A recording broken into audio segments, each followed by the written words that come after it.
Halo, selamat datang di channel kesayangan kita semua, AHO TV Channel. Di program info selebriti Shandy Aulia. Tubuhnya makin ramping, intip gaya terbaru Shandy Aulia yang kini kembali gadis usai bercerai. Shandy Aulia tampil kembali gadis. Kesendirian kini nampak tengah dinikmati oleh Shandy Aulia. Pasca bercerai dengan David Herbowo, Shandy seakan berusaha menyibukkan dirinya warawiri liburan ke luar negeri. Tak hanya itu, penampilannya pun tampak berubah menjadi lebih cantik dan langsing bak anak gadis. Hal tersebut juga tampak pada unggahan foto terbaru di akun Instagram pribadinya. Dalam foto tersebut terlihat ibu satu anak ini memamerkan gayanya saat mirror selfie. Shandy terlihat modis dalam bahutan tank top putih yang simpel.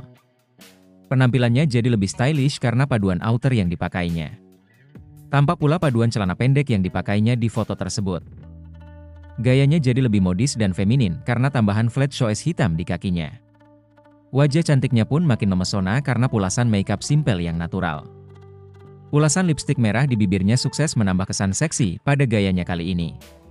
Tatanan rambut yang diurai natural sukses membuat penampilannya jadi lebih anggun di foto tersebut. Paduan outfit yang dipakainya di foto tersebut juga sukses memberi kesan makin ramping pada tubuh Shandy Aulia saat pose di depan cermin. Potret ramping Shandy Aulia. Wah, ini sih, kembali gadis lagi ya, AHO Lovers. Bagaimana menurut Anda? Jangan lupa subscribe, like, dan komen. Dadah semua, see you.